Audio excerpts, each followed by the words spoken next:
Seja bem-vindo à Conversa Capital. Recebemos esta semana Vítor Bento, recentemente reeleito por unanimidade para um segundo mandato como Presidente da Associação Portuguesa de Bancos. Muito obrigada por estar aqui com a Antena 1 e com o Jornal de Negócios. Como Muito sempre obrigado. acontece, começo por lhe perguntar o que é para si neste momento capital em Portugal? Capital é um fator fundamental para o desenvolvimento económico.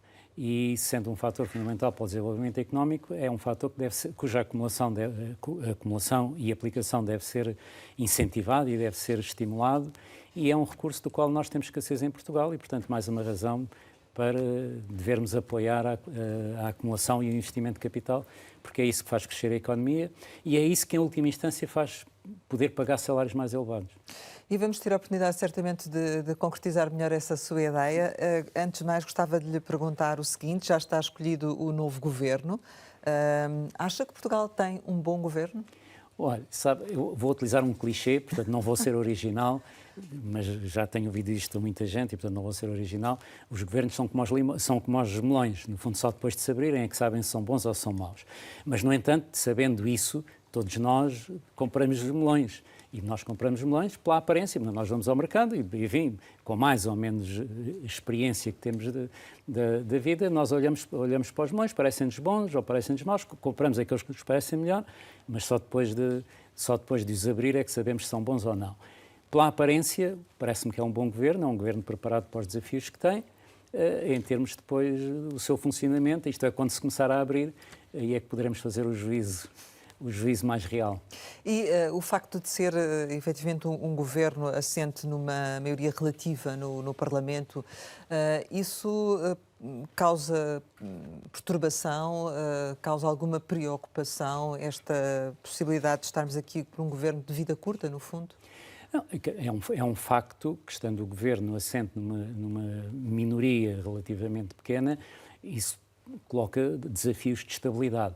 Mas também temos que ter presente que a norma europeia é mais esta do que aquilo a que nós temos estado habituados. A norma europeia é uma fragmentação parlamentar e a necessidade de haver acordos e de haver uma negociação permanente ao longo das legislaturas. E o que nós vemos lá fora, refiro-me ao resto da Europa, é que isso em geral funciona. Mas aqui não tem funcionado, não é? Mas é isso que eu estou a dizer. Portanto, provavelmente nós temos também que aprender com as práticas que os outros aplicam, porque nós não temos nenhum defeito de nascença. Portanto, as dificuldades que possamos ter são de natureza cultural e essas são superáveis, enfim, aprendendo. Portanto, o meu ponto é, isto lá fora tem funcionado, não há nenhuma razão intrínseca para que não funcione cá dentro. Vai depender da vontade dos intervenientes e da capacidade negocial que os intervenientes tenham ao longo do tempo. Mas para já parece ser uma Assembleia da República com dificuldade de criar consensos, não é? Isso vamos ver, porque neste momento são os tiros para o ar. Portanto, há um pouco, utilizando aqui uma imagem, há um pouco de tiros para o ar, enfim, marcar presença, demarcar território, mas à medida, enfim, que os problemas se vão começando a enfrentar e vão tendo que ser resolvidos, aí é que entramos na dinâmica real, na dinâmica própria. E só aí é que as coisas poderão ser avaliadas. De modo que eu não dava excessiva importância, quer dizer, eu percebo, enfim, grande parte, enfim, destas tricas que têm ocorrido neste momento são ótimas para alimentar os painéis de comentário das noites televisivas e, enfim, com tantos canais e com tantos painéis, isso tem que ser alimentado. Portanto, eu percebo que isso alimenta, mas depois, em termos de substância, a realidade que vier, a dinâmica que se vier a concretizar é que vai contar. A verdade é que têm sido apresentados, enfim, o Governo vai apresentar o seu programa de governo, mas em termos políticos têm sido apontadas algumas urgências para o país. Qual é que, do seu ponto de vista, deve ser prioridade? Temos ouvido falar em baixar impostos, aumentar salários, já ouvimos até o Primeiro-Ministro dizer que baixar impostos é uma medida política, económica e social. Enfim, do seu ponto de vista, qual é que deve ser a prioridade? A prioridade essencial deve ser algo que assegure um crescimento sustentado da economia e que crie condições para aumento da produtividade e da eficiência económica, porque é só através do aumento da produtividade que nós podemos aspirar a ter salários mais elevados de forma sustentada. Isto é, eu acho que é uma ambição legítima nós conseguirmos ter salários mais elevados. De facto, isso é uma ambição legítima e eu diria que é urgente. Mas isso só é sustentável se a economia conseguir gerar as condições para isso. E, nomeadamente, uma das condições necessárias é que nós precisamos ter empresas maiores. nós habituamos, nós temos um mecanismo de funcionamento mental que nos condicionamos pelo pequenino. Aliás, eu costumo dizer isto, enfim, em conversas com os meus amigos, já repararam que eu não conheço mais nenhum país onde se coma um almocinho, se fuma um cigarrinho, se anda num carrinho, se mora numa casinha, e, portanto, isto cria um quadro mental de pensar pequenino. E, se calhar, por isso é que nós temos uma estrutura económica excessivamente centrada em microempresas. Nós temos 40 e poucos % do emprego do setor não financeiro está em microempresas. Ora, as microempresas não têm condições para ter produtividade elevada, não têm dimensão para ter processos desenvolvidos, não têm escala e, portanto, nós precisamos, não é acabar com as microempresas, nós precisamos é ter mais empresas de maior dimensão. E isso implica estimular a acumulação de capital, aplica estimular o investimento e aplica não ser hostil aos lucros, porque exatamente os investidores em geral investem para ter retorno e, portanto, quanto mais capital investirem, mais lucros têm que gerar em termos de volume, mesmo que isso seja manter o retorno. E, portanto, nós não podemos ter uma postura hostil a essas coisas, porque ter a postura hostil a isso, na prática, é estarmos a afirmar um modelo de baixos salários. Certo, mas isso significa então que as medidas populares podem não ser as mais indicadas nesta altura? Isso aí, mais uma vez, isso vai depender da dinâmica política. Eu referi aquilo que é o desejável. Eu não estou, no negócio político e, portanto, eu não tenho que lidar com as dificuldades que quem está no negócio político vai ter que enfrentar e, provavelmente, aí é provável que um governo tenha que assegurar um mínimo de popularidade para poder ter condições para governar e isso pode o levar a alterar a ordem de prioridades que tinha programado quando se candidatou, portanto, ajustando à realidade. Mas eu estava a enunciar aquilo que me parece, digamos, do ponto de vista ideal e nós nunca devemos perder de vista o ideal. Mesmo que depois a realidade nos obrigue a fazer concessões aos ideais, nós temos de ter sempre presentes qual é a visão que temos para o país, para o mundo, para a família, qual é a visão que nós temos para as empresas e depois irmos ajustando à própria realidade. Mas esse caminho que aponta, como é que, do seu ponto de vista, se chega lá ou pode este governo que tem alguma instabilidade no Parlamento chegar lá? Bom, eu não sendo esse o meu métier, eu não estou habilitado a dar conselhos ao Governo sobre aquilo que o Governo deve fazer, até porque, além do mais, é muito fácil falar de cátedra, ou seja, falar com uma certa distância da realidade, porque depois quem tem que pôr a mão na massa e quem tem que lidar com as dificuldades, tem que lidar com essas dificuldades que eu não tenho ao conceber, digamos, estas ideias que estou aqui a partilhar convosco. Mas tem conhecimento não, também, não, eu acordo. Portanto, os intervenientes que estão no terreno é que vão ter que medir qual é o campo de possibilidades que têm e o campo de possibilidades que podem criar. Mas deve haver esse equilíbrio, deve haver essa ponderação? Não, neste momento há uma série de urgências que eu admito que isso possa ocupar a prioridade em algumas ações. Nós temos uma deterioração considerável da qualidade de serviços públicos, que provavelmente terá tido um impacto decisivo no resultado eleitoral e, portanto, admito que possa haver uma urgência a atender, digamos, essas necessidades mais imperiosas. Até porque mesmo essas necessidades não se resolvem de um dia para o outro. Mesmo por muita boa vontade que haja, por exemplo, se não há médicos, eles não vão aparecer de um dia para o outro. Quer dizer, é preciso tempo, é preciso investimento e é preciso criar condições, inclusivamente formar. E, portanto, isso não se resolve de um dia para o outro, mas há um provérbio árabe, salvo erro, árabe, que diz que uma palmeira leva 30 anos a crescer, mas a partir do momento em que é semeada. Portanto, qualquer tarefa, por mais longa que seja o resultado só começa, o tempo para o resultado só começa a contar a partir do momento em que a tarefa é iniciada. Uhum. Ainda temos mais algumas perguntas sobre o estado do país, mas queremos desde já ligar à questão da banca, naturalmente. Sim, os bancos queixam-se há muito tempo das contribuições extraordinárias sobre o setor. Relembrar que uma vem do tempo da Troika e outra da pandemia. Ainda antes do tempo da Troika. Ainda antes do tempo da Troika. Tem expectativa que com Luís Montenegro e Miranda Sarmento estas contribuições possam reduzir ou mesmo serem terminadas? Sim, aliás, eu não conheço país nenhum onde haja um conjunto de contribuições extraordinárias sobre a banca como existe em Portugal. Há várias contribuições. Há a contribuição sobre o setor bancário, há a contribuição para o Fundo de Resolução Nacional, há a contribuição para o Fundo de Resolução Único Europeu, há o adicional de solidariedade. Não sei se me estou a esquecer de alguma, até provavelmente me estaria a esquecer de alguma, portanto já há um rol muito grande e, obviamente, isto são elementos que distorcem o funcionamento da economia e, nomeadamente, incidindo apenas sobre as instituições bancárias que estão sediadas em Portugal, que operam diretamente em Portugal, e se cria-lhes uma desvantagem competitiva com outras instituições bancárias que operam também em Portugal, mas não estão cá localizadas e, portanto, podem vir concorrer. E ao vir concorrer aqui, eles vêm concorrer nos negócios mais rentáveis e, portanto, isso acaba por deixar para as unidades locais muitos de negócios, enfim, de menos rendibilidade, e isso, obviamente, que provoca uma destruição, um desequilíbrio até concorrencial, e isso, em última instância, é a desfavor da economia nacional. E tem a intenção de apresentar essa argumentação junto do Governo? Não, nós temos apresentado junto dos vários governos e, portanto, obviamente que apresentaremos também este Governo. Mas, na verdade, esta intenção não consta de nenhum programa, não constou de nenhum programa eleitoral, não é? É porque aí, quer dizer, aí entramos no conflito entre o que é necessário, o que é desejável e o que é possível, ou o que é popular, mais do que é possível, o que é popular.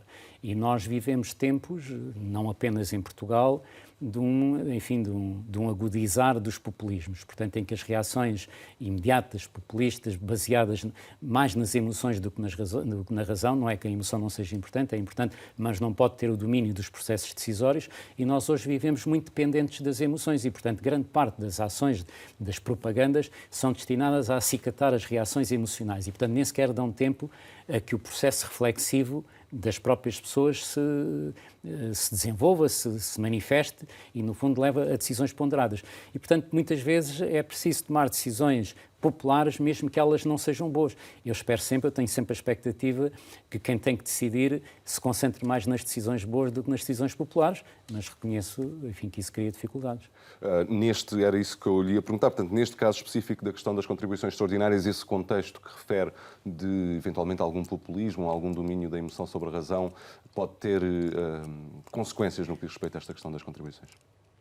Quer dizer, a consequência que pode ter é não se porem em práticas as medidas razoáveis, que era acabar com elas, ou, portanto, com parte delas. Acabar com elas todo, não apenas reduzir.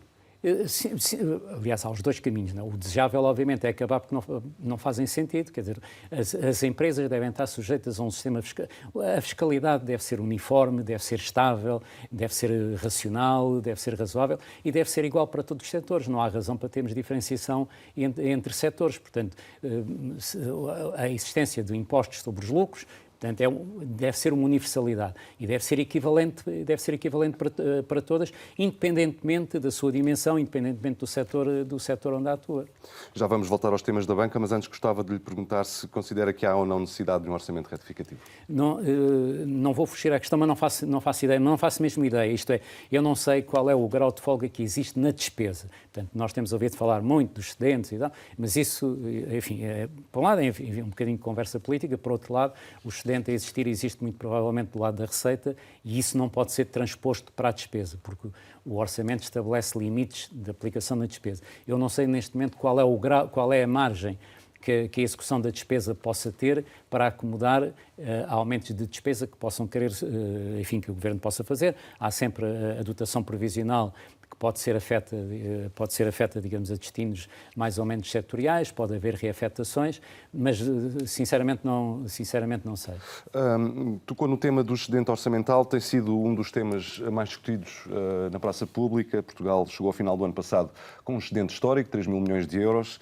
A lei de enquadramento orçamental é clara em relação a esse aspecto e diz que qualquer rácio de dívida superior a 90% significa que o excedente tem que ser usado para amortizar a dívida pública. Mas não tem sido essa a discussão pública em torno deste assunto.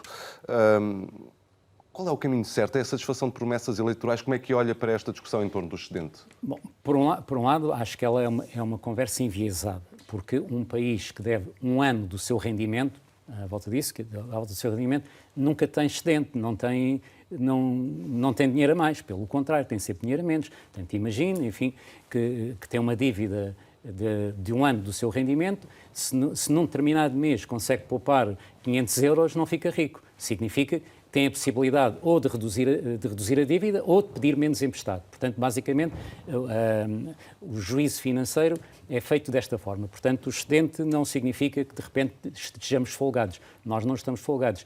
Aquilo que continua a ser importante é gerir o crescimento da despesa pública. Por um lado, era importante que nós conseguíssemos reduzir a dívida pública para níveis sustentáveis, porque nós hoje vivemos num ambiente relativamente tranquilo, as taxas de juros, apesar de terem subido muito, historicamente são baixas, já vamos falar sobre elas. Portanto, estamos numa situação relativamente tranquila e, de repente, parece-nos, enfim, que vivemos no melhor dos mundos, mas o mundo pode mudar, de repente pode haver muita incerteza, a economia pode entrar em grande recessão, as taxas de juros podem subir muito mais e aí uma dívida desta dimensão continua a ser um problema muito sério. Portanto, se o mar se encarpelar, para utilizar uma metáfora, se o mar se encarpelar, o nosso barco fica em situação muito frágil. Portanto, é muito importante solidificarmos o barco, tapar os buracos por onde possa entrar a água, e isso implica dar prioridade à redução da dívida pública. Mas corremos o risco do país cair numa lógica de, em virtude do tal ambiente que mencionou há pouco, de atendimento a reivindicações setoriais com consequências eventualmente negativas nas contas públicas? Não, é óbvio, por aquilo que já temos visto, obviamente nós temos muitos setores a pressionar. É legítimo que as pessoas queiram ter todas melhores condições e melhores condições de vida. Agora, a economia pode não permitir satisfazer essas aspirações todas. Também é natural que numa situação de maior fragilidade política haja um incentivo a uma maior pressão do lado, enfim, desses setores, no fundo, para tentarem ganhar capacidade negocial. Portanto, admito que vamos ter pela frente, nos próximos meses, um acréscimo de tensão social, mas, enfim, creio no bom senso, não apenas do Governo, mas também das oposições, porque grande parte da resolução dos problemas vai depender da capacidade de negociação e da capacidade de acordo entre o Governo e as oposições. Esta questão da redução da dívida pública torna-se ainda mais óbvia, com base neste excedente, pelo facto de estarmos à beira da entrada das novas regras do Pacto de Estabilidade e Crescimento e que nos vão obrigar realmente a atingir os 90%? Sim, mas eu diria que é pena que seja assim. Isto devia ser uma preocupação que nós devíamos ter sistematicamente. Portanto, porque a natureza do problema devia nos levar a ter consciência de que essa devia ser uma prioridade. Mas pelo facto de voluntariamente as pessoas não se disporem a fazer esse ajustamento, as regras europeias, no fundo, vão acabar por forçar a que isso seja feito. E é verdade, como disse, as regras europeias vão apertar, enfim, depois do alívio que tiveram com o período da pandemia, vão apertar, nomeadamente a partir do próximo ano, o que significa que com estes níveis de dívida vai ser mais difícil ter liberdade do lado da despesa. Portanto, a despesa o potencial de crescimento da despesa vai ser muito condicionado pelas regras até conseguirmos reduzir a dívida para níveis sustentáveis. Portanto, mais uma vez, de facto, a prioridade à redução da dívida é importante. Ainda assim, quer dizer, este excedente não é suficiente para nós atingirmos nem será certamente todo aplicado na redução da dívida, portanto, como dizia inicialmente, a economia tem de crescer mais para que isso possa acontecer. E eu há pouco insisti um pouco neste facto que é, mas crescer mais como? Porque, olhando para o programa do PSD, vê-se, por exemplo, que uma das coisas que se diz é criar condições às empresas privadas para gerarem mais riqueza no país. Este é o caminho para, efetivamente, se conseguir que a economia cresça, porque a economia crescendo também é possível reduzir a dívida? Não, isso é verdade. Quem cria valor, basicamente, quem cria riqueza são as empresas, no fundo, as várias empresas. E aí é fundamental, portanto, que as empresas tenham condições para aumentar a sua produtividade, para aumentar a sua eficiência económica. E uma das coisas que é importante para estes dois desígnios é a dimensão, porque a dimensão, por um lado, permite criar escala que dilui custos fixos e, por outro lado, permite pôr em prática processos, enfim, isto é a linguagem tecnocrática, mas, enfim, processos que otimizem o funcionamento e, portanto, no fundo, permitam aquilo que é a essência da economia. A essência da economia é, com recursos escassos, conseguir o maior resultado possível. Isto, no fundo, é que é uma definição simples de eficiência. E, portanto, o ter processos otimizados, o ter escala, ajuda muito a esta eficiência, portanto, a tirar mais partido dos recursos escassos que temos. E um dos recursos escassos que temos é o capital e, portanto, importa que o capital esteja aplicado, sobretudo, em atividades que possam gerar mais valor acrescentado. E, mais uma vez, a dimensão conta e, por isso, como eu disse no início, é importante que nós deixemos de ter esta postura cultural que nós temos de hostilidade ao capital, de hostilidade à acumulação de capital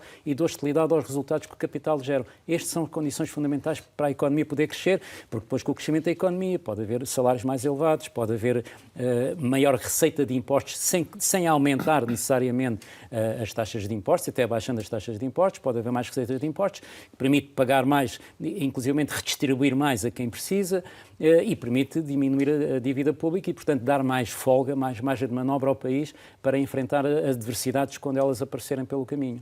Mas isso significa, logo à partida, por exemplo, avançar com uma redução da carga fiscal às empresas? Bem, isso é o desejável. Agora, obviamente, isso tem que ser avaliado, enfim, por quem está no terreno. Eu acho que sim, eu acho que era importante, porque eu já tenho dito várias vezes, mas nunca me canso de repetir.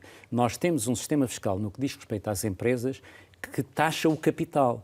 Isto é, nós temos um sistema que é progressivo, o que significa que a taxa sobe com o volume dos lucros. Portanto, quanto maior o volume dos lucros, maior é a taxa de imposto. Ora, maior volume de lucros não significa que haja maior rendibilidade. Certo. Significa apenas que são empresas de maior dimensão, portanto, aplicam mais capital. E, portanto, se nós aumentamos o lucro, se aumentamos a taxa de imposto a quem tem mais capital, nós estamos a desincentivar a acumulação de capital. Portanto, nós estamos a estimular que as empresas sejam pequeninas, que as empresas não cresçam e que não haja atrevimento para investir em grandes empresas. Portanto, de facto, daí, independentemente do efeito na receita fiscal, a redução, por um lado, acabar com a progressividade do imposto sobre as empresas, porque a progressividade depois aplica-se, como se deve aplicar, aos rendimentos pessoais, porque os próprios rendimentos que as empresas geram, depois quando são distribuídos como dividendos, vão ser taxados enquanto IRS, e aí quem tem mais rendimento paga uma taxa maior, portanto isso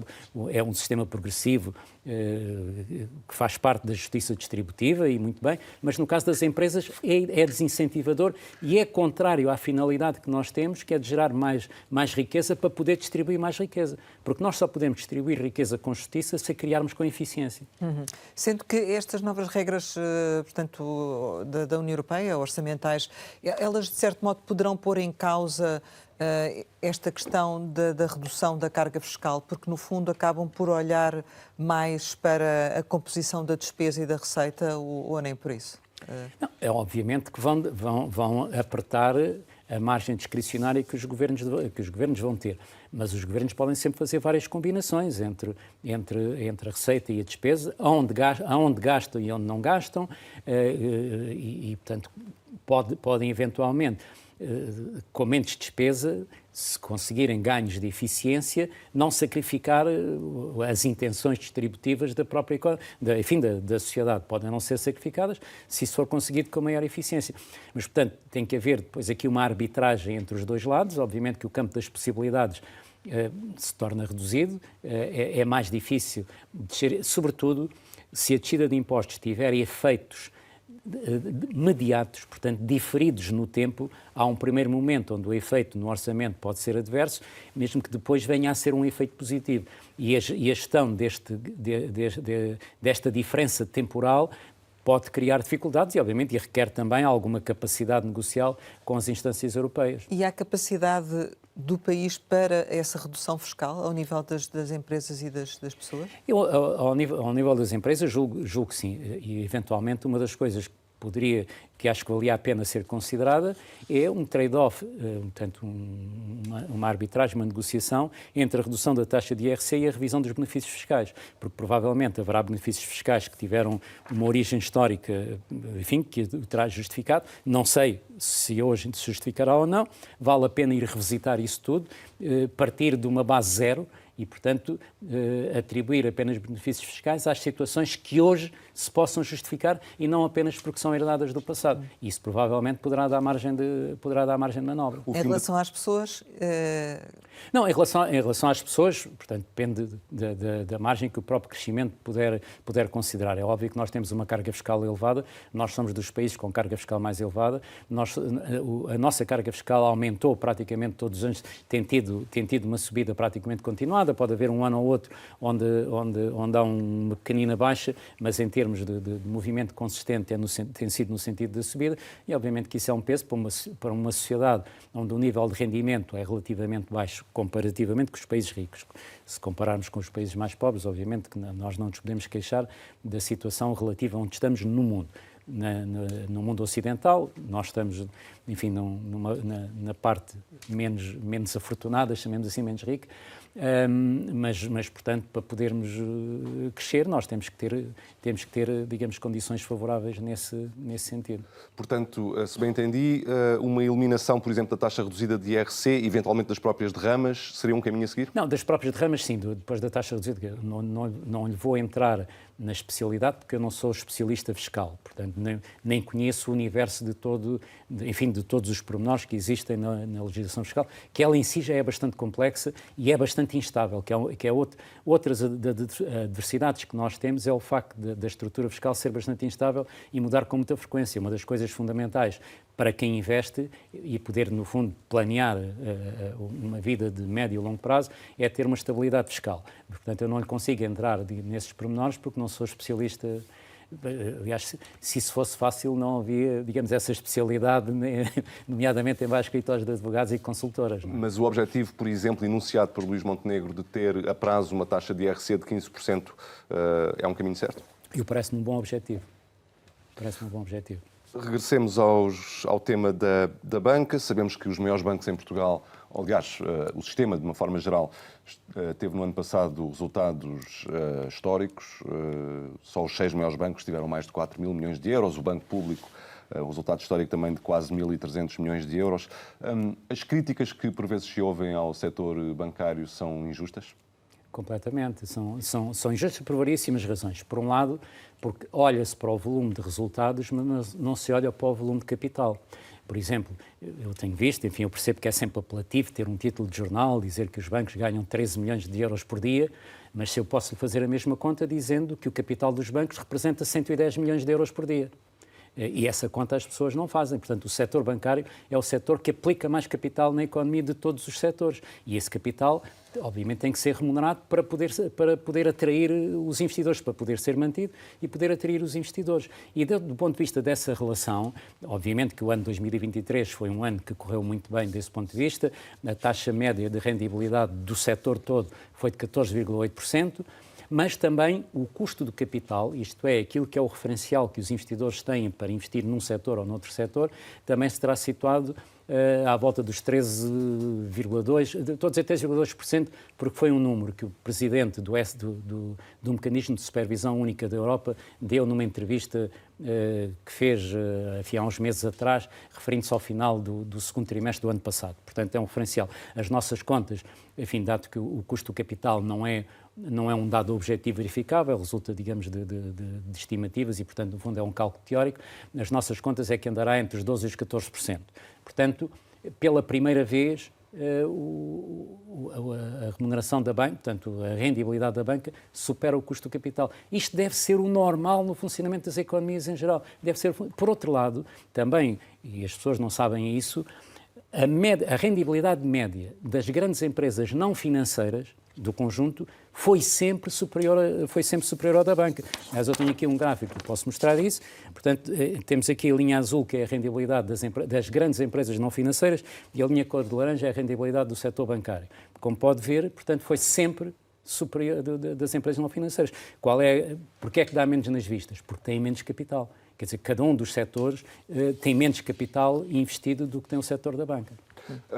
Este ano de 2023 reuniu um conjunto de fatores que foram, enfim, positivos para o setor, mas como antevê 2024, dadas as perspectivas até de redução das taxas de juros do Banco Central Europeu? As perspectivas em termos de rendibilidade ou em termos de economia? Das duas. Das duas. Em termos de rendibilidade da banca, é provável que ela possa entrar em desaceleração, porque há fatores, enfim, que se vão esgotando. É típico, eu também já tenho dito isto às vezes, é típico, faz parte dos factos estilizados da economia, que quando as taxas de juros sobem, isso favorece a rendibilidade dos bancos. Quando as taxas de juros descem, isso desfavorece a rendibilidade dos bancos. Por outro lado, também quando a economia enfraquece, isso diminui a rendibilidade dos bancos porque aumenta o crédito mal parado e, eventualmente, a necessidade de imparidades. Quando a economia cresce e tem um desenvolvimento positivo, isso favorece a rendibilidade. Estes 2 ciclos foram favoráveis em 2023. Portanto, este resultado que nós estivemos a falar também beneficia, enfim, do movimento convergente favorável destes 2 ciclos. Provavelmente estes 2 ciclos não se vão manter nos mesmos termos. A expectativa que existe e que o mercado já começou a sinalizar através da Euribor é que as taxas de juros vão decrescer ao longo deste ano. Provavelmente não voltarão aos níveis que tiveram do ponto de partida, mas provavelmente irão descer e, portanto, irão aliviar a pressão por essa via, e isso aí tem um efeito mais de contração da margem. Do ponto de vista depois da economia em geral, aparentemente tudo sugere que a economia vai continuar a ter um crescimento favorável, um crescimento positivo. As últimas projeções do Banco de Portugal apontam nesse sentido e apontam no sentido que o desemprego se deverá manter baixo. O desemprego é também um dos elementos de risco de crédito, nomeadamente no crédito das famílias, mais até do que o rendimento, e, portanto, se a taxa de desemprego se mantiver baixa e com as taxas de juros a cair, também é expectável que não haja uma pressão sobre a qualidade do crédito. Portanto, estes 2 fatores, portanto, levaria a dizer que eu espero que a rendibilidade se mantenha em níveis satisfatórios, mas é provável que desacelere ao longo do ano. Os lucros dos bancos devem ser usados como almofadas, para usar uma expressão habitual, para o futuro, como já referiu de resto o Governador, ou devem ser usados para outros fins? Bom, dificilmente, e ainda bem, se pode estabelecer uma regra geral para isso, porque depende da situação dos vários bancos, e é bom que a situação seja diversificada. Aliás, uma das coisas que eu acho apreciável na natureza humana, a beleza da humanidade, é a diversidade. Isto é, nem toda a gente é igual. Se calhar estamos a caminhar para lá, enfim, com a robotização da humanidade, podemos estar a caminhar para essa uniformidade. Mas, felizmente, quer dizer, as pessoas são diversas, têm ideias diversas e as organizações também. Os próprios bancos têm perfis de risco diferentes, assumidamente diferentes, têm histórias diferentes e têm posicionamentos diferentes. E, portanto, portanto, cada banco terá a sua própria orientação. O que é importante retirar daí? 2 coisas. Primeiro, obviamente que, como qualquer empresa, os lucros são para distribuir. Portanto, quem investe em ações espera receber dividendos. Ponto 1. Ponto 2. A capitalização da banca portuguesa neste momento é elevada, é sólida, é confortável. Há quem diga até excessiva. Sim, eu não quero entrar nesse qualificativo. Poderíamos defender isso, mas não quero entrar nesse qualificativo. Mas fico-me só porque é suficientemente sólida e, portanto, não há necessidade de continuarmos a acumular capital, porque para o desenvolvimento do setor nós temos capital e temos o balanço saudável. E, portanto, como temos o balanço saudável, não há a perspectiva de ter que ir consumir capital no ano a seguir. Portanto, a resposta vai depender das situações, não há uma receita única. Haverá bancos que vão distribuir dividendos, eu acho muito bem que distribuam dividendos, haverá outros que, por razões de prudência e pela sua situação particular, possam preferir acumular capital. O certo é que esta situação em que a banca se encontra, de efetivamente maior rendibilidade e de lucros, acaba por ser atrativa. Acha que poderão eventualmente surgir por parte do Governo medidas que vão interferir com essa rendibilidade da banca? Eu espero que não. Eu acredito na racionalidade e no bom senso do Governo. E já agora, deixe-me acrescentar, quer dizer, é bom para a sociedade, porque esta parte é que é importante reter, porque por vezes nós temos a ideia que há aqui um conflito, que há uma dicotomia. Não, é bom para a sociedade em geral que a banca funcione bem, que a banca seja rentável e que a banca tenha condições de bom funcionamento. Porque não se esqueça que a banca é um setor fundamental para satisfazer as necessidades da economia e da sociedade. Se não fosse a banca, a maior parte da população não tinha casa própria. Portanto, é a banca que permite que as pessoas possam comprar a casa sem ter dinheiro imediato e, portanto, que possam comprar a sua casa pagando-a ao longo da sua vida. Se não fosse a banca, muitas empresas não tinham capacidade de investir, porque não têm poupança própria e, portanto, têm que aceder a crédito para depois gerar a riqueza que lhes permita pagar esse crédito. Portanto, a banca tem um papel fundamental. Quanto mais sólida for a banca, mais pode apoiar a economia. E, portanto, é do interesse da economia, é do interesse da sociedade que a banca seja sólida, que a banca seja rentável. E foi isso E, portanto, eu espero que o Governo tenha essa percepção e acredito que tenha. Portanto, que não haja interferências. Sim, senhora. A verdade é que, e como dizia, a banca foi chamada também, nesta altura de subida de taxas de juro, a comparticipar naquilo que foram as políticas do Governo para ajudar as famílias.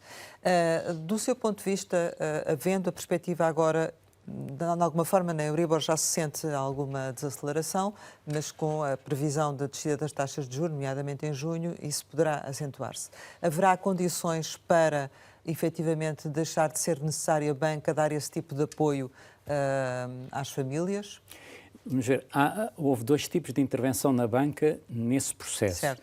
Houve um que foi apoiar as políticas públicas postas em prática pelo Governo e nós tivemos uma interação muito próxima e muito intensa com o Ministério das Finanças, no sentido, portanto, o desenho das medidas, parte do Governo, como, portanto, as políticas públicas são do Governo, o tipo de apoio do Governo, mas no sentido, primeiro, de assegurar que a intenção do Governo era aplicada da forma mais eficaz e mais eficiente possível, e segundo, com um esforço muito grande de parte dos bancos de ajustar os seus sistemas por forma a que as intenções do Governo fossem aplicadas o mais rapidamente possível e, portanto, que as políticas públicas chegassem rapidamente às pessoas. E eu acentuo este ponto porque estas coisas não são automáticas, isto não é estalar os dedos, isto é, eu assino um decreto-lei e no dia a seguir as coisas estão a funcionar. Não, a banca tem uma estrutura funcional muito complexa, hoje em dia está praticamente tudo informatizado, o que implica que para fazer uma alteração dessa dimensão é preciso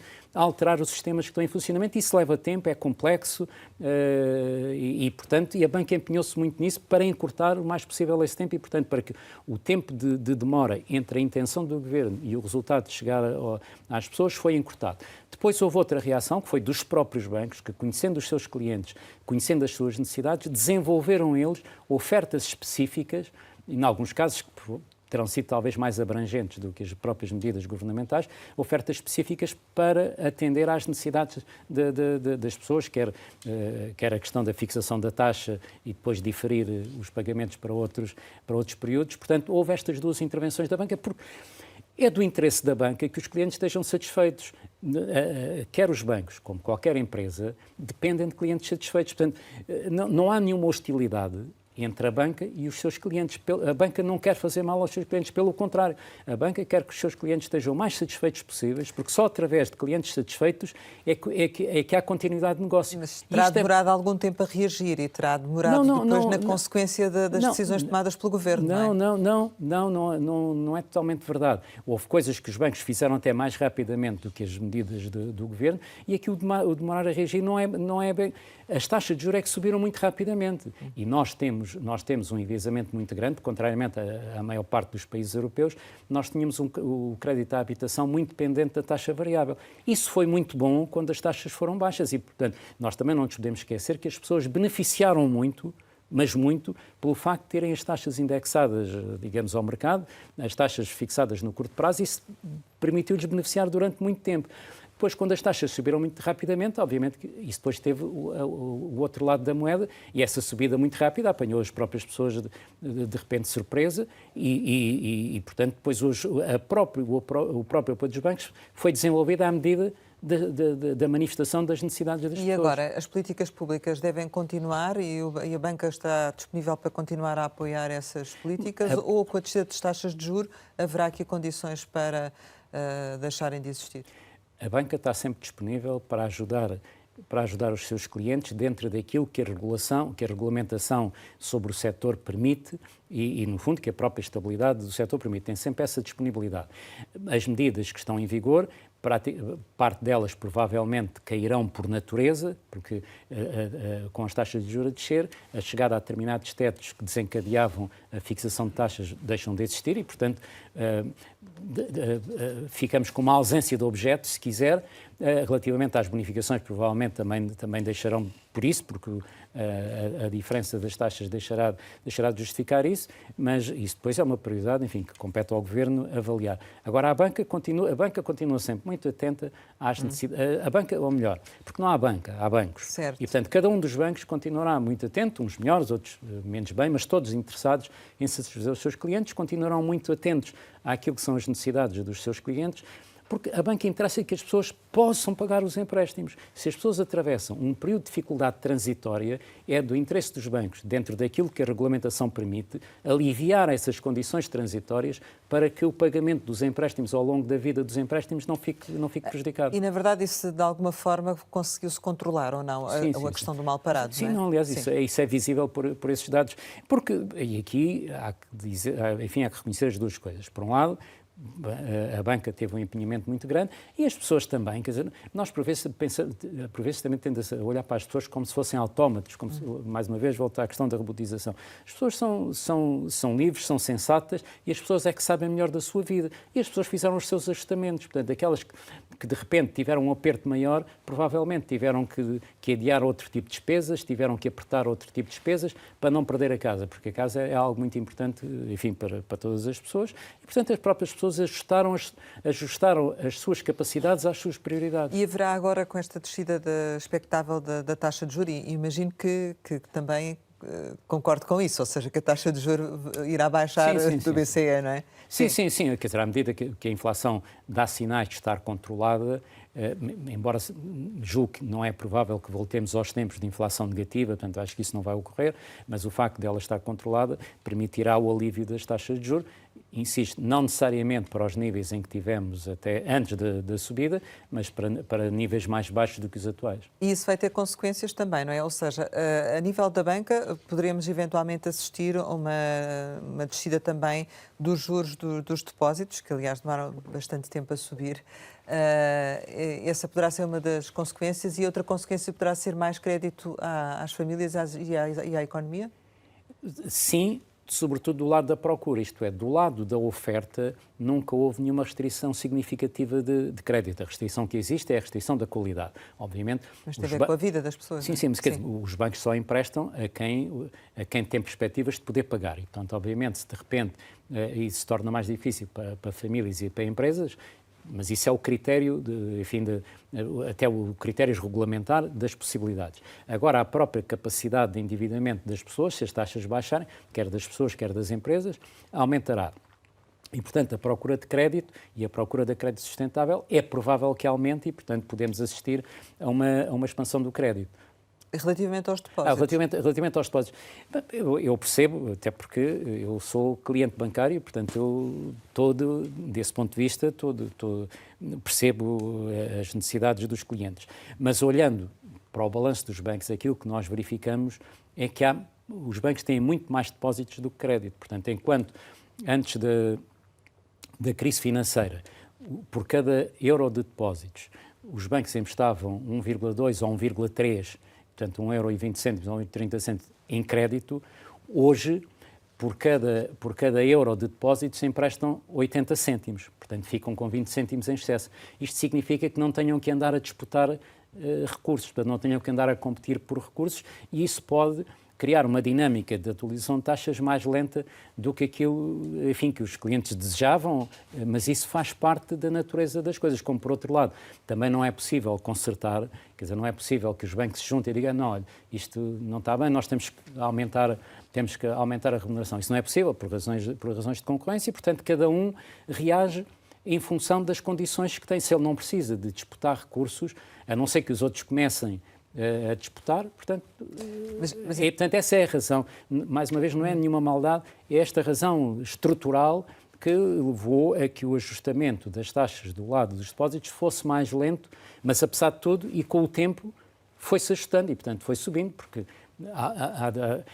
as situações dos vários bancos são diferentes. Terá havido um banco que precisou de mais depósitos, ou quis manter cota, ou quis subir cota, começou a remunerar de forma mais elevada e os outros, para manterem a sua base, acompanharam. Portanto, isso aconteceu. Assim como deve agora acontecer o percurso inverso, não é? Provavelmente, não lhe sei dizer porque não estou na gestão dos bancos e, mais uma vez, não há ações da banca, há ações de cada um dos bancos em função das suas circunstâncias próprias. Sendo que, em termos gerais, a descida da taxa de juros é considerada boa. Portanto, a descida da taxa de juros é considerada boa para a economia, enfim, porque isso aumenta o campo das possibilidades, nomeadamente para quem precisa de crédito. Se calhar para quem é forrador, provavelmente será menos interessante do que para quem precisa de crédito, mas isso Isso depois há sempre um ponto de É a lei equilíbrio. no mercado. Exatamente, depois há de haver sempre um ponto de equilíbrio.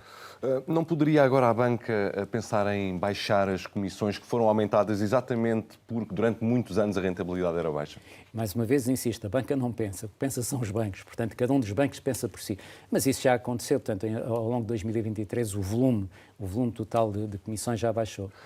Baixou o volume não quer dizer que as comissões Não, se baixou o volume e se a economia, digamos, se a atividade cresceu, terão baixado também em termos de percentagem. Mas aí, mais uma vez, eu insisto, cada um dos bancos, portanto, em concorrência, e insisto também numa coisa, a concorrência é uma moeda ou melhor, se quiser, é uma faca de dois gumes aqui no sentido positivo, não no sentido agressivo, que depende de quem oferece e depende de quem procura. Portanto, os dois lados, os próprios clientes, têm que ser agentes ativos da concorrência.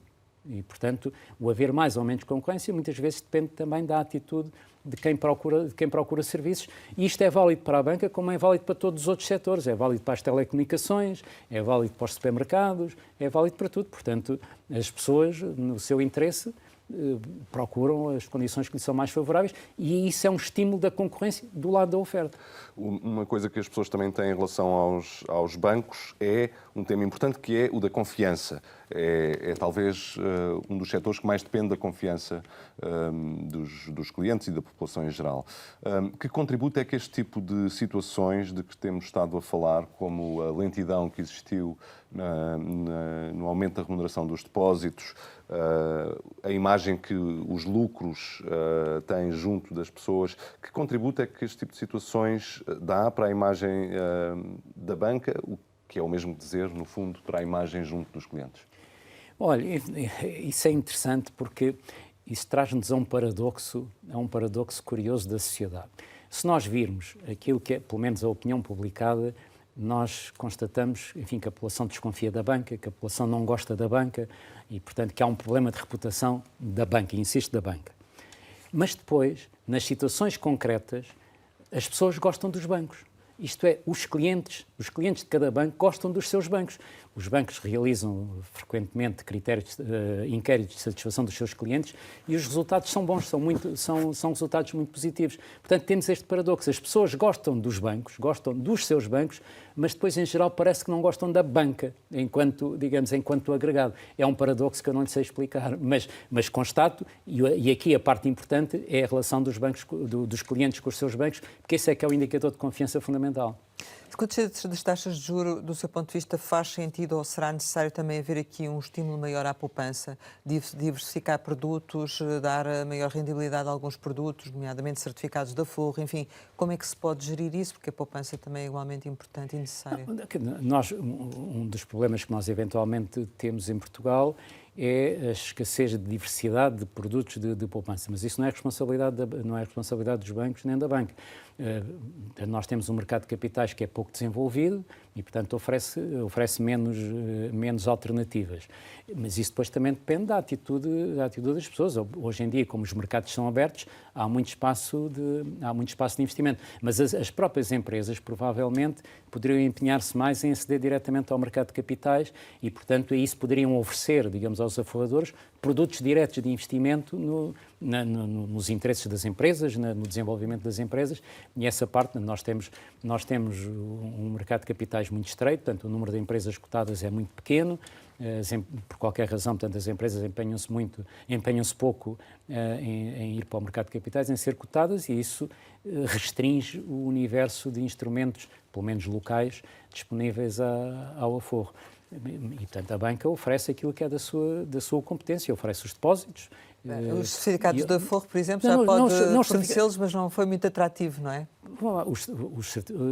Não foi muito atrativo, isto é, que sejam os bancos a vender. Sim, só há um banco a vender. Sim, mas isso a mim não me surpreende, nem creio que venha de nenhum problema. Isto é, nunca deixou de se vender certificados da Forro pelo facto dos bancos não venderem certificados da Forro. Os certificados da Forro tiveram sempre desenvolvimentos maiores ou menores, dependendo das circunstâncias e dependendo da própria regulamentação e, portanto, quem quis investir em certificados da Forro sempre conseguiu investir.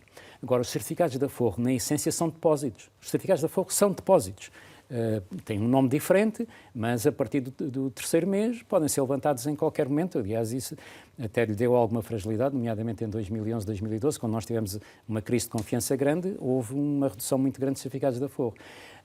Eu não fico surpreendido se uma instituição que capta depósitos para si tenha menos interesse em vender depósitos para os outros, porque no fundo isso significa que está a promover a concorrência consigo próprio. Portanto, eu não fico surpreendido com isso, mas mais uma vez, isso depende de cada um. Cada um dos bancos vai analisar, dentro da sua estratégia, se isso lhe é conveniente ou não lhe é conveniente. Mas não, quer dizer, eu não fico surpreendido, mas também não creio que venha daí mal ao mundo. Isto é, os certificados de aforro sempre se venderam e sempre cresceram quando as pessoas achavam que era melhor, e, portanto, não há nenhuma restrição fundamental no acesso ao instrumento. Faria sentido terem maior rentabilidade?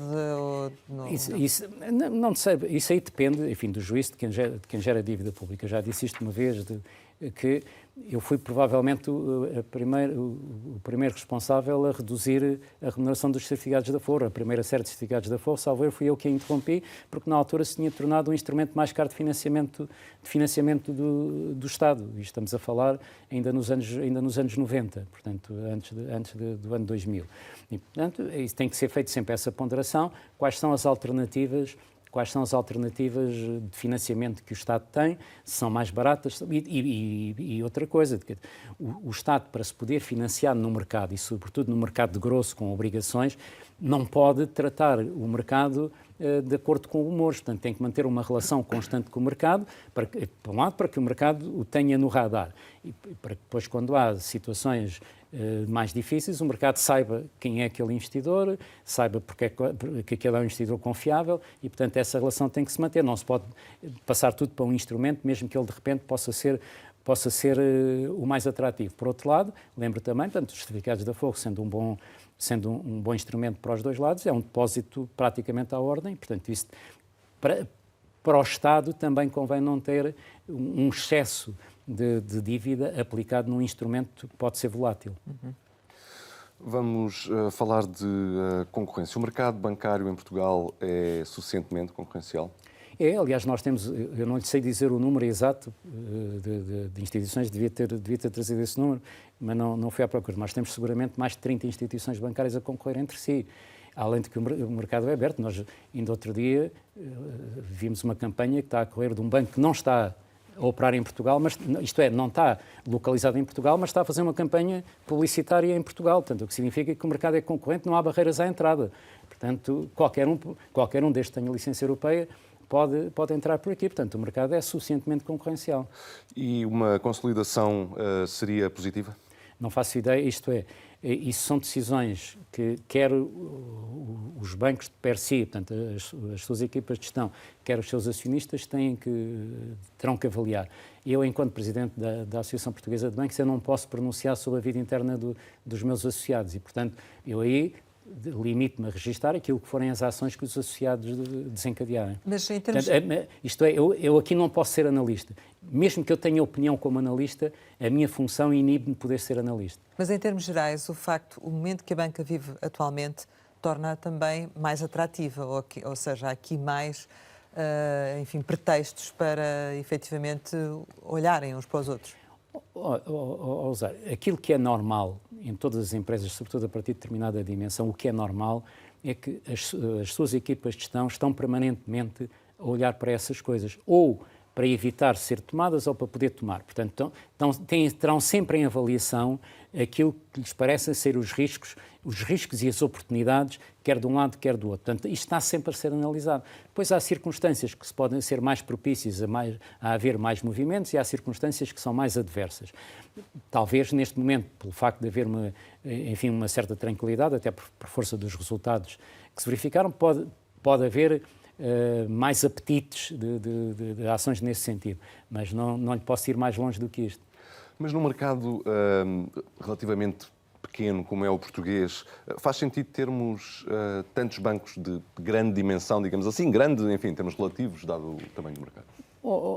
Aqui a resposta a isso é, mas quem é que faz esse juízo? Somos nós, enfim, aqui da nossa cátedra, ou é quem está diretamente operacional no mercado? Eu diria que é quem está diretamente operacional no mercado, desde que haja concorrência, que seja assegurado que haja concorrência para o setor funcionar, digamos, em condições que correspondem às regras de uma economia de mercado. Os operadores é que fazem esse juízo em cada momento, quer do ponto de vista das oportunidades e das possibilidades. E, portanto, os juízos analíticos, enfim, podem ser interessantes para uma conversa, mas não têm consequências práticas. Já deixou claro que não pode ser analista, muito menos falar sobre instituições em particular, mas não podemos deixar de perguntar. O novo banco procura comprador, o BCP teve uma alteração importante na estrutura acionista que poderá não ficar por aqui. É de esperar que o sistema como um todo venha a ser detido cada vez mais por capital estrangeiro? Não faço ideia, sinceramente não faço ideia. Aliás, como se recordam da resposta à primeira pergunta que me colocaram sobre o que é capital, referi que há uma escassez de capital em Portugal, uma escassez de acumulação de capital e, obviamente, isso constitui um ponto de vulnerabilidade, não apenas do setor, mas um ponto de vulnerabilidade da economia. Portanto, é um ponto de vulnerabilidade da nossa economia. E, portanto, isso é o que é. Portanto, significa que o país, como um todo, tem que poupar mais, tem que acumular mais capital. Se entender que isso é um problema, a resposta é estimular a poupança, estimular a acumulação de capital nacional. E a atração também de capital estrangeiro, ou não? Não, claro, não há nenhuma hostilidade ao capital estrangeiro, pelo contrário. Eu só estou a pôr, digamos, as questões nos termos em que me perguntou, quer dizer, perguntou-me diretamente, enfim, se havia um problema de haver capital estrangeiro. Não há nenhum problema de haver capital estrangeiro. Nem a chamada espanholização, como se costuma dizer. Não, quer dizer, obviamente, como isto acontece em todo lado, tudo na vida tem que ser feito de equilíbrios. Aliás, sabe qual é a diferença entre um veneno e um remédio? É a quantidade. A diferença, portanto, a mesma substância tanto pode matar como pode dar vida. Depende da quantidade. E, portanto, isto, como em tudo, depende, no fundo, qual é o equilíbrio, se é um equilíbrio razoável, se é um equilíbrio que se torna irrazoável. Ou seja, capital estrangeiro QB. Como em tudo, quer dizer, eu tenderia a dizer que praticamente tudo é tudo QB. Aliás, o QB, enfim, que é muito utilizado na linguagem médica, acho que é um bom qualificativo para praticamente tudo.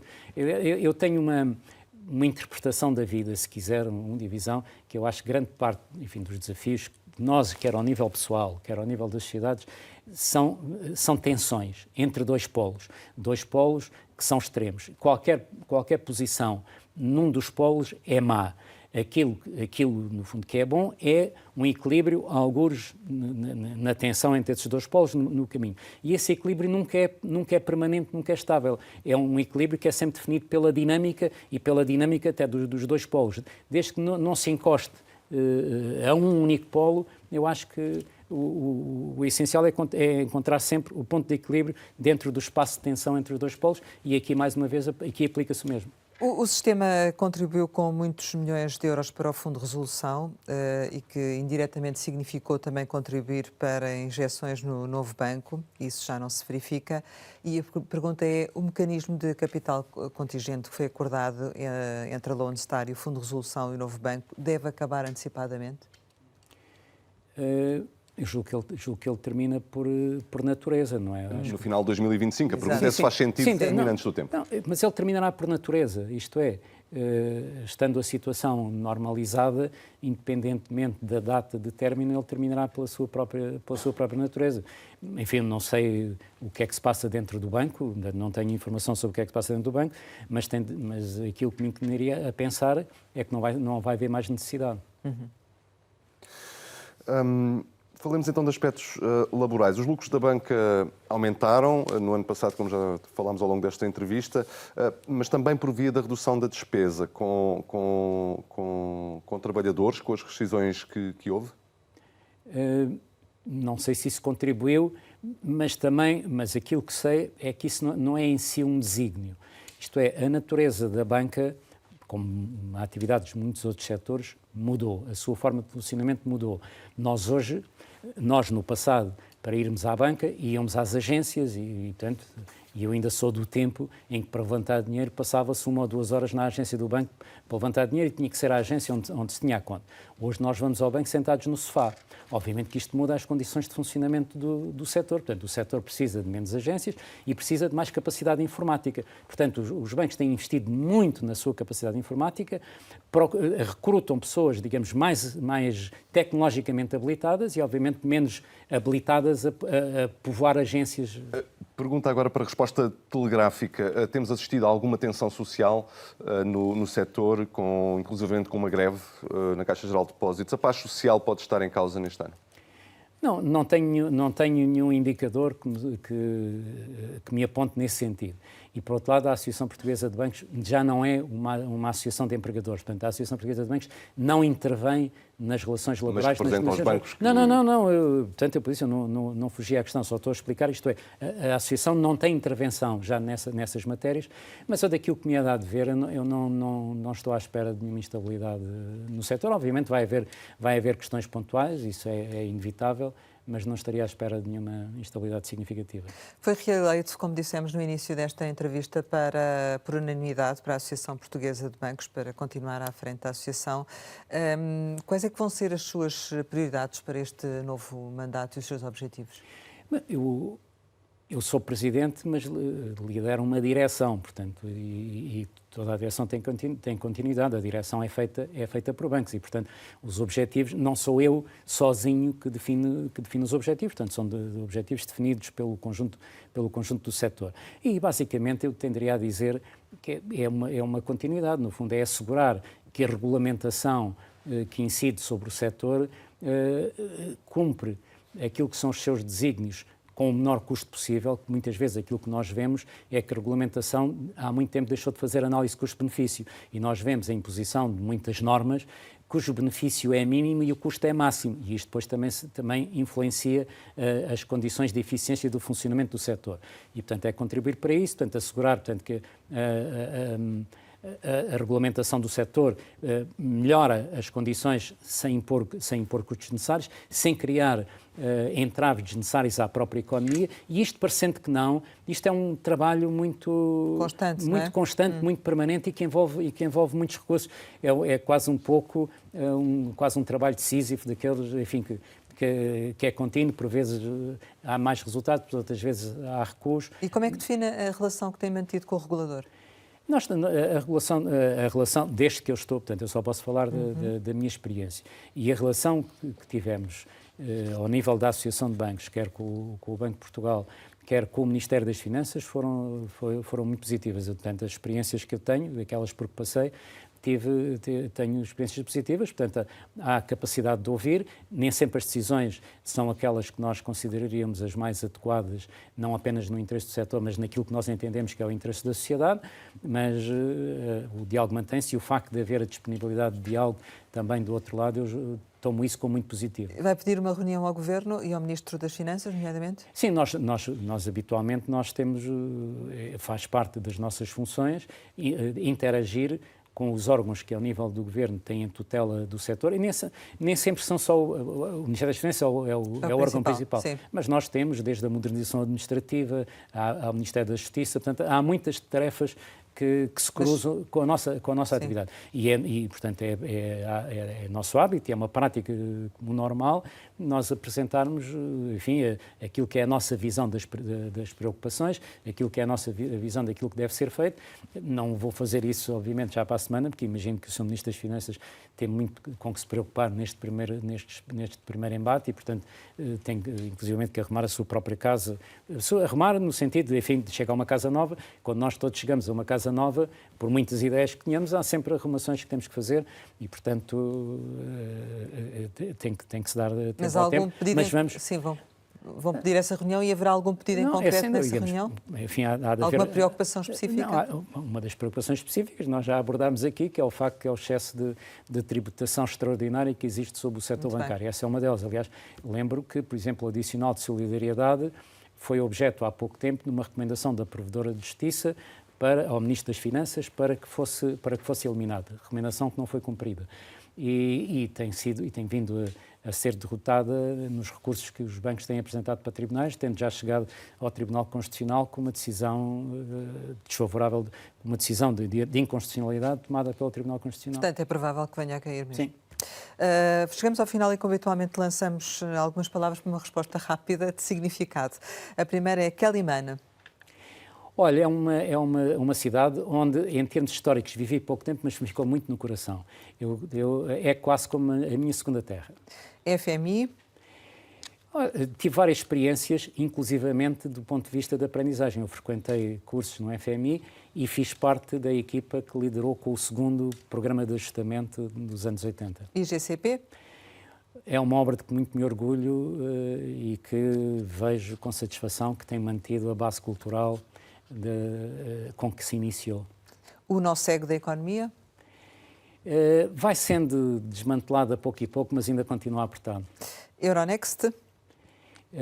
Tem feito um bom trabalho, mas precisava de conseguir expandir-se, o que obviamente não depende apenas da sua vontade. Corrupção? É um mal social que tem que ser, se não eliminado, pelo menos contido em valores muito reduzidos. Eu quando estou a dizer isto é porque nós, desculpa que ser um bocadinho mais longo, porque em termos dos males sociais nós nunca conseguimos eliminar totalmente os males sociais, mas portanto acho que desejavelmente deve ser eliminado. SNS? Tem que ser melhorado. Novo aeroporto?